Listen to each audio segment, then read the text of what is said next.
Hi everybody, hope you're doing well. In this video, I'm going to speak about emotional contamination. Now, emotional contamination has very, very similar properties to physical contamination. But yeah, it's a bit different. It can be quite a bit more nuanced just because of the various moving parts. So yeah, I thought I would go into a bit more detail with that. So emotional contamination is like the non-physical contamination that you find very scary and triggering. And it doesn't have any rules. It can be fear of letters, numbers, colors, people and their whole energy and their characteristics that they have, certain places that you might have negative associations with, items of clothing. There isn't really any rules to emotional contamination, okay? And it really is just the fear of having that sort of energy and spiritual emotional contamination that is going to be passed on to us. And it's those feelings of disgust that come with that. It's a feeling of feeling internally unclean. It's a fear of being stuck with that forever. It's a fear of not even being able to become in peace with that. It's the fear of your life being ruined. What's it going to mean if I have these traits or characteristics? What could the repercussions of that be? Does that mean that I'm going to act on something? And also there's like a guilt and shame element too here, right? What if I've received this emotional contamination and then I'm responsible for passing it on to somebody else, right? So there is many similarities in the sense of physical contamination. It's that sense of disgust and also like the fear of passing it on, and it's living with that guilt and shame, the responsibility fears there as well. And yeah, like I said, there are going to be so many different things and ways in which this can manifest, right? So, for an example, perhaps you've bought some clothes from a certain place, and at the time you had like a negative association with those clothes. Maybe they came into contact with a person that you don't get on with. Maybe in your mind they were contaminated by some sort of energy entity, right? And what happens is you make that as negative association with the items of clothing, and you end up avoiding those because you're scared of experiencing the repercussions of that contamination that's been passed on to you by a certain person, that you've got negative beliefs about, and you're also scared about passing on that contamination to somebody else. And I've worked with a few people with emotional contamination, and of course we have to have a exposure plan in place. All right. So for an example, somebody that I'm working with, they won't mind me saying, they've had the fear of a basket of clothes that they brought back from a holiday when they were spending time with their sister, who they think has got this negative trait. They think that those clothes are going to be contaminated, and if they touch those clothes, they're going to receive that contamination, the negative energy that they don't want from their sister. And of course, the ultimate exposure in these situations is to go towards the items of clothing. It would be to pick it up, not just once, but seeing if you can do it over a prolonged period of time. But it's realizing that the exposure plan there would be very important in terms of like a hierarchical sense, right? So maybe it would be sort of putting an item of your clothing on top of that so it gets contaminated, and then you touching it for a few seconds. Or it could be not putting restrictions on people in the house where they can't touch the items of clothing. Or it could be maybe if the items of clothing are just sat in like a box or like a sort of a basket in the house, it wouldn't be like sprinting past that as like an avoidance behavior. It would be making sure that you just you walk near it and don't avoid that, and you try and stay close to the proximity with that, right? So you're going to have to try and build up to that, especially when it's in that sense, right? Other examples, so maybe there's a place that you think has got like a negative feeling to it, a negative vibe. It could be like a hospital, for example, maybe that you think's emotionally contaminated you. Good exposures there would be to watch documentaries online about hospitals, or read articles about them. And then you can think about even parking up outside a hospital, seeing if you can go in the hospital at the entrance, and then working it through that. There's no rules here, and there's going to be so many different exposures that are required for the person, and it's going to be very specific based on the person. Even like a color, right? Writing down the color red, that could be a good exposure.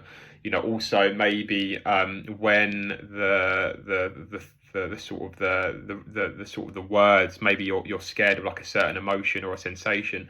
It's not trying to recorrect that word in your mind when it comes in there, because fear is going to be blasting that in your head because it knows you don't want to feel that if you've got a negative association with that. you want to just try and leave that in there in your mind without trying to fix or trying to solve. And of course, there's going to be lots of internal compulsions with emotional contamination, as well as the actual physical avoidance. There's going to be those internal mental compulsions of where you're trying to offset that, or you're trying to rethink or neutralize thoughts about that certain thing when it comes into your mind. So yeah, there's going to be lots of that going on. So yeah, it's so important that you try not to go into those sort of subtle little compulsions there. There's also going to be like lots of avoidance, right? So you might be avoiding like a certain friend who you think's got a negative vibe.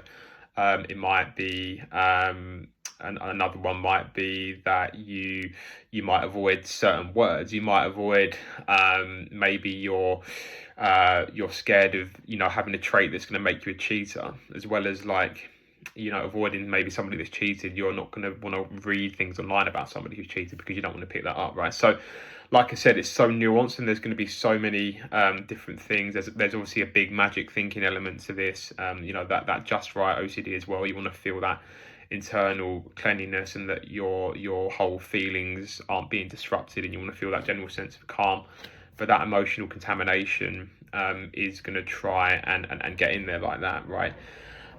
So yeah, I think one of the main ways in which you overcome emotional contamination in many cases is moving towards acceptance. Of course, as we teach in OCD, maybe you're scared of some. Let's go back to the cheating example. So you're scared of spending time with somebody who's a cheater, or somebody who's cheated, I should say, and you're scared of picking up those traits. A good way in which you can start working on that is trying to accept the other person, right? Trying to accept the other person for the act of cheating, seeing that they're fallible, seeing that there may be certain reasons as to why they've acted in that way, and trying to come at it with that angle of compassion, and then seeing if you could also apply that to yourself.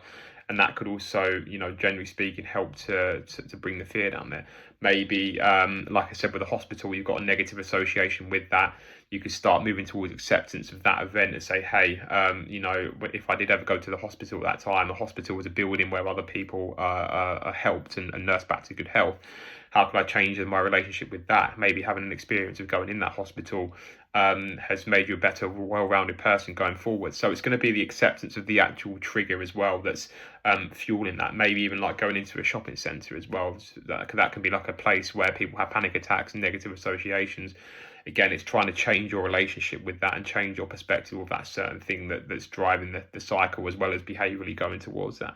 All right, so yeah, all of that is going to be very, very important for you when it comes to targeting those different triggers when it comes to emotional contamination. Okay, and let's also look at some more angles here. So there is also going to be that element of guilt and shame, like I said, right? So it's, what if I pick up this certain dark trait or negative trait and I pass it on to somebody else? Well, the reality is that by virtue of interacting with other human beings in the world, we do run the risk of passing on different energies to them. Yes, of course, we're not liable for their emotional health. Yes, we can influence that. But the reality is that just by virtue of speaking and communicating with other people, we are going to have to run the risk that we do pass on, certain sort of negative traits, right? Let's have a look at an example here. So you could say there are so many instances where passing on negative traits to somebody can be a good thing. Look at maybe like a boss who's running a business, right? And his business is failing and not making any money. There can be a positive of him saying to a worker, you're fired, we're not making enough money. There can be a positive there because he's trying to save money for the business, right? So it's about seeing that when we do pass on, potentially negative traits, of course we can accept ourselves for doing that, but there can also be a benefit to our own self for doing that. There's going to be an element of feeling selfish here. There's going to be an element of having to take the risk that you are passing that on, because what's the other option? The other option is that you just stay at home avoiding everything, and you're probably saying that you're emotionally contaminating yourself there with OCD by virtue of avoiding there. So it's unavoidable. Okay, you're really going to have to try and take the risk there. All right, and again, it's the dismal over concern that gets us into trouble, right? Acceptance doesn't mean having zero care. Like, say somebody passed on some sort of trait to me where maybe they made me angry, right? Okay, of course, that might not be ideal. It might not be the best thing to have in my life. And I could accept that, but that wouldn't necessarily mean that I wouldn't care. It would mean that there isn't that dismal over concern, that chronic sort of pumping anxiety cycle where you become so irrationally scared that it disables you, right? So that's so important to remember. Acceptance doesn't mean having zero care, and it really just is over a long period of time, like trying to change your perceptions and change your relationship with that particular thing, whether it's the place, whether it's the color, whether it's the number, whether it's the person, whether it's the energy. It really is over time trying to just become more rational and more accepting of that particular thing, and trying to gradually just offset the catastrophic thinking that you are going to be holding on that, right? And yeah, there's going to be lots of like fear of fear as well. It's like, what if I don't quite get to that level of comfortness in my mind? What if this certain emotion or sensation constantly interjects my life going forward? What if I'm never able to feel happy again? What if I just stay stuck noticing this forever? There's going to be lots of fear of fear, that internal feeling of disgust.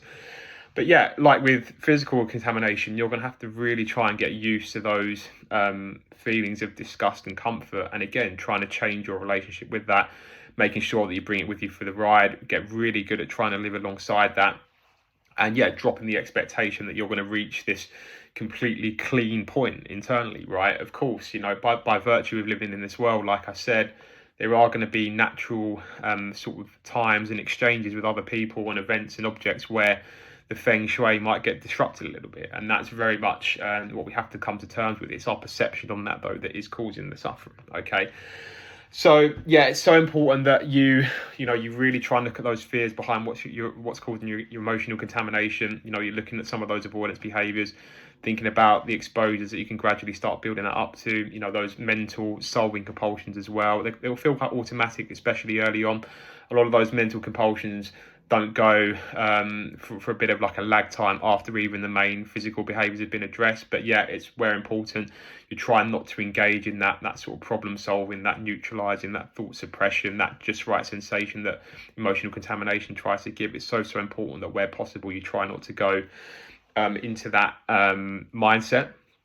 And emotional contamination is also quite interesting in the sense that it can actually have some crossover with physical contamination, right? So for example, I work with a customer who's got emotional contamination based on a certain past event.